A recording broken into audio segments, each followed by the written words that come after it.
Welcome to Congress in Context.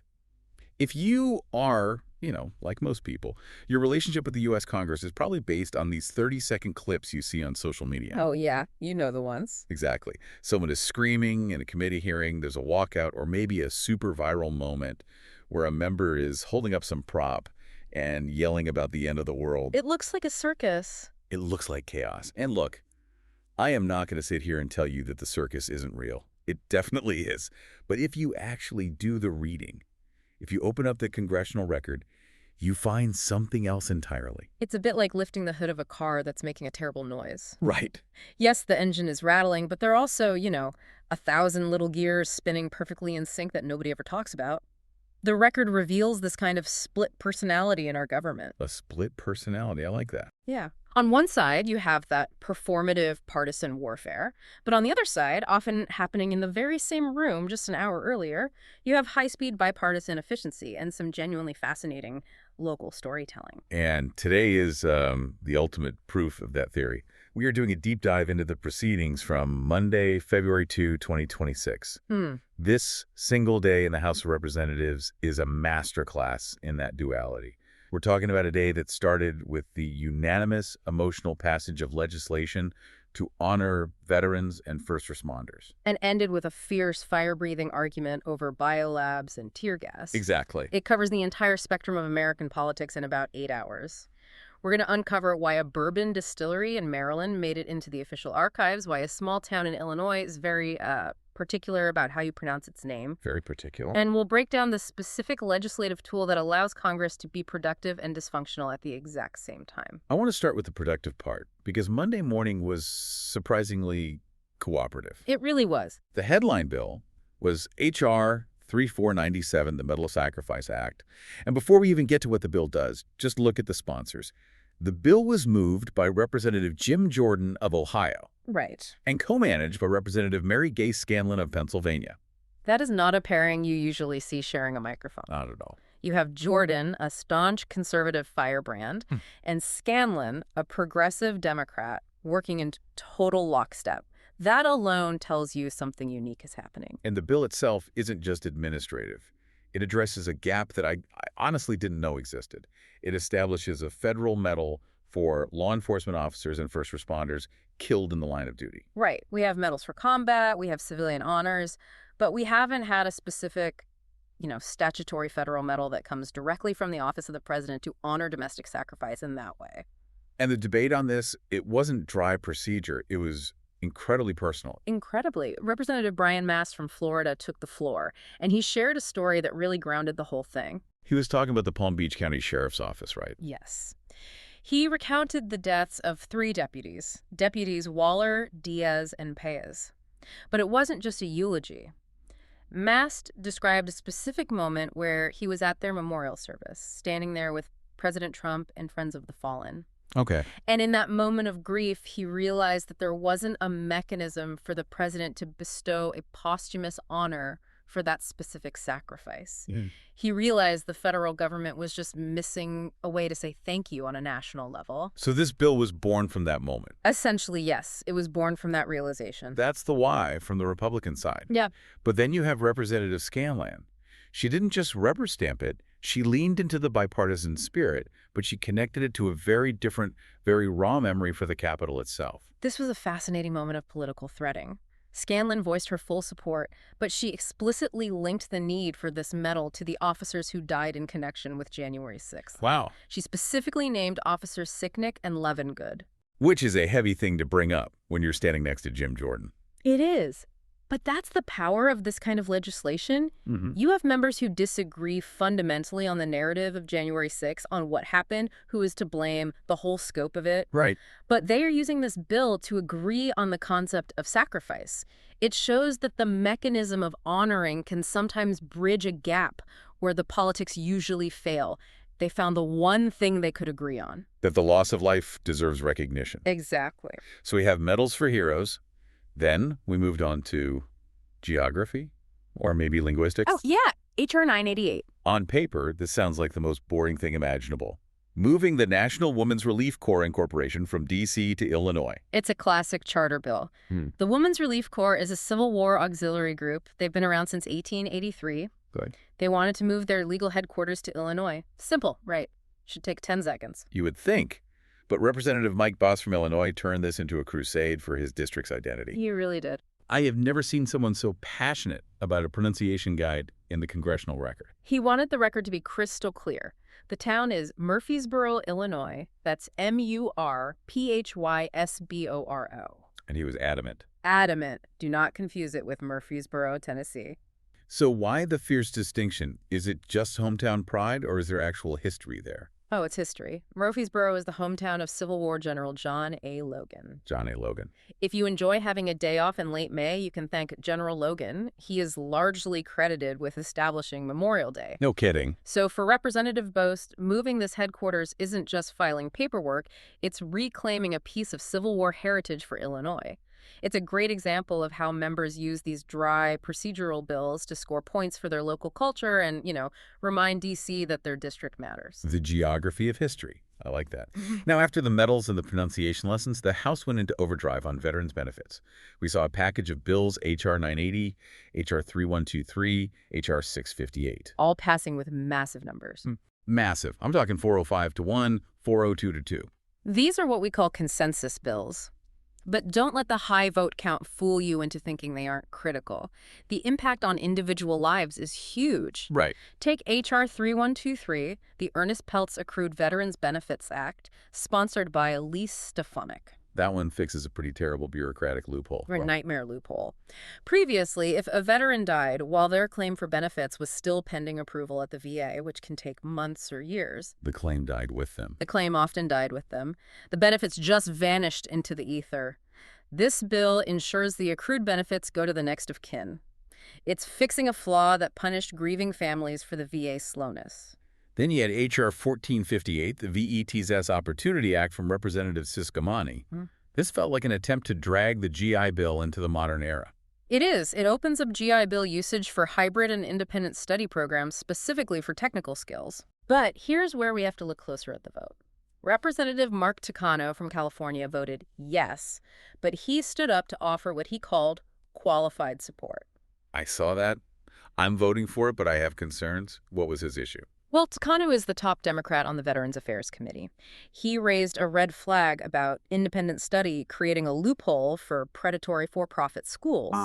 He's worried these schools will take GI Bill money for, subpar online courses that don't actually get veterans jobs. So he's voting for it to get the modernizing aspect, right? But basically saying, I'm watching you. Precisely. It's a reminder that even when you see a unanimous vote, it doesn't mean there's unanimous agreement on the policy. It just means the concerns weren't strong enough to tank the bill yet. Right.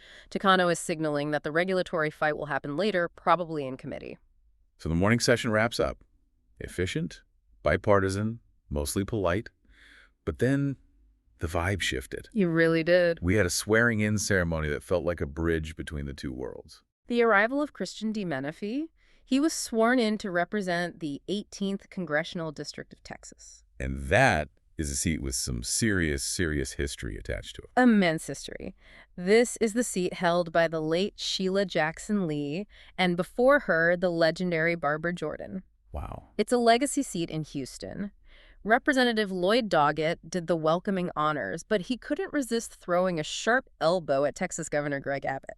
I caught that. He mentioned the long delay in calling the election. Right. After Sheila Jackson Lee passed and then former Mayor Sylvester Turner passed, the seat was vacant for a while. Doggett was pointing out that the governor took his sweet time scheduling the special election, leaving that district without a voice for months. So even in the welcome speech, the partisan knives are out just a little bit. Just a little. And then the knives came out all the way, the legislative work ended, and the House moved to 1-minute speeches. Yes. For the listener who doesn't know, this is basically open mic night for Congress. You get 60 seconds to say whatever you want. And on Monday, February 2nd, the topic of choice was clearly the border, immigration, and the executive branch.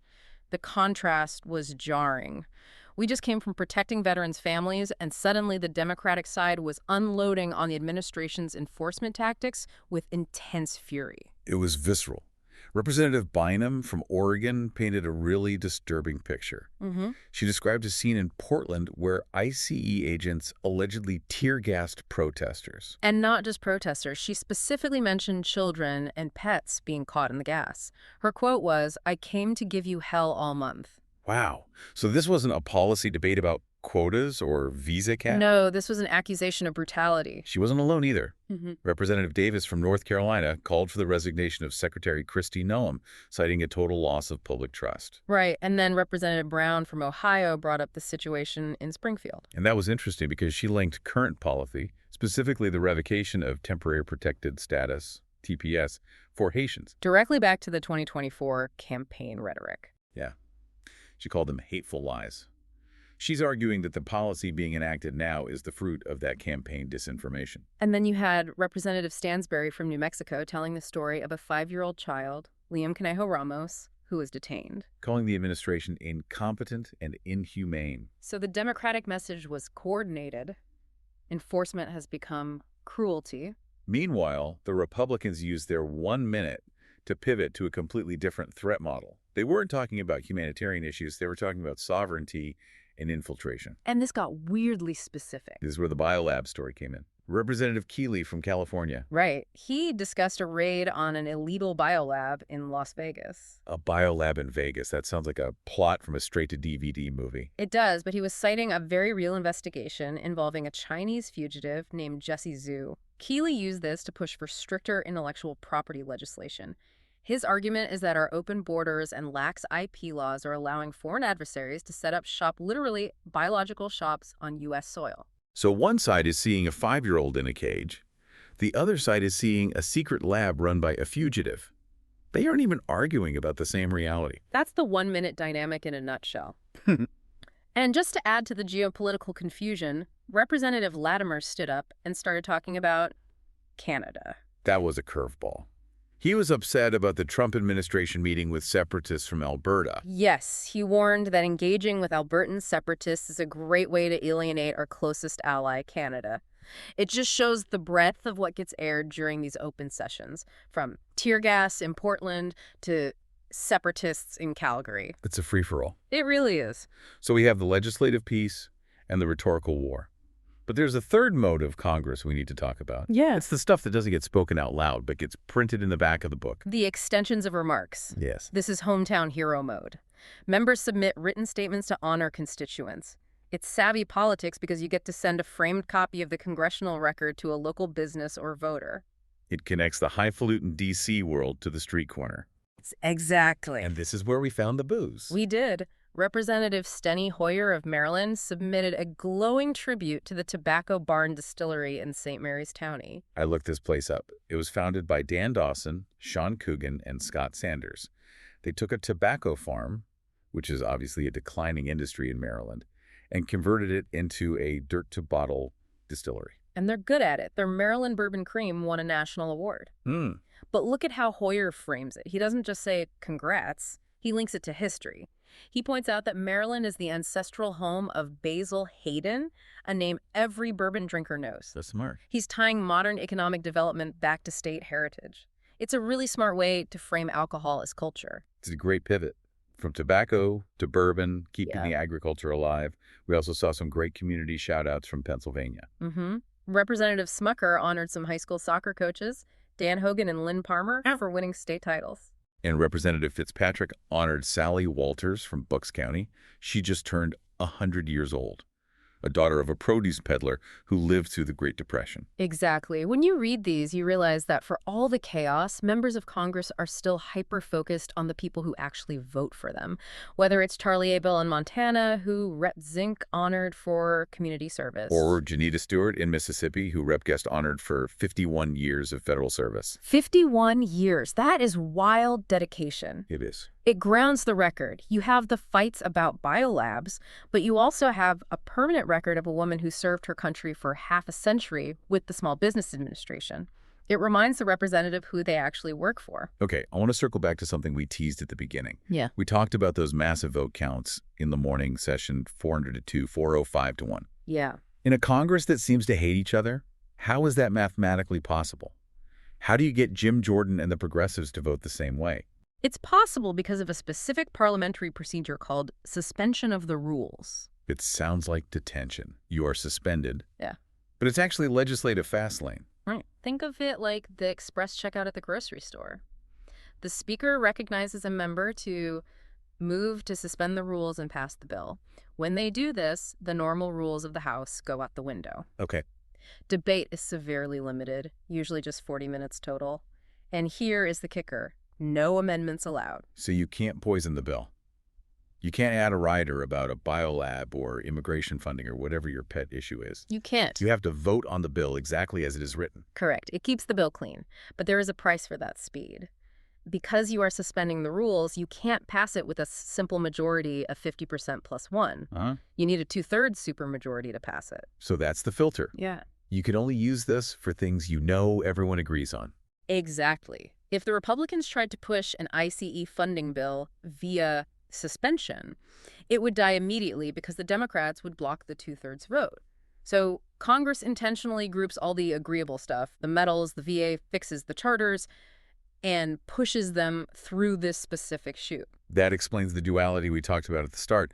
The morning session looked productive because they were literally filtering out the conflict by using a procedure that forbids it. That's the takeaway. The machinery of government, the maintenance work, keeps running in the background using suspension, even while the 1-minute speeches make it look like the wheels are falling off. It's a fascinating ecosystem. So let's recap this deep dive. On Monday, February 2, 2026, the House welcomed a new member to a historic Texas seat. They used the suspension fast lane to pass massive wins for veterans and first responders. They argued about how to pronounce Murfreesboro, Illinois. They celebrated Maryland Bourbon. Right. And then they went to war over immigration and national security. It was a day that showcased the best and most fractured parts of the institution side by side. And that brings us to the end of this dive. But before we sign off, we want to leave you with a thought to chew on. We spent a lot of time looking at that disconnect today. We saw near unanimous agreement on honoring the individual, the veteran, the fallen officer. Right. We give them medals, we fix their benefits. But when the conversation shifted to the institutions, ICE, CBP, the DHS, the dialogue collapsed into total gridlock. It really is a stark difference. We love the soldier, but we fight over the army. Exactly. And the question is, how sustainable is that? If Congress can only agree on the who, the heroes, but cannot agree on the how, the funding and policy for the agencies where they serve, what happens when the funding bills come due? We saw a brief message from the Senate in the record about DHS funding. If you can't agree on the institution, eventually you lose the ability to support the individual you claim to honor. That is a heavy question. But that's why you listen to the deep dive. We give you the nuance the news clips miss. If you want to verify any of this, or if you just want to find out where to buy that award-winning bourbon, you can find the full congressional record for February 2, 2026 at congress.gov. It's all there in black and white. Thanks for listening to Congress in Context. We'll see you on the next dive.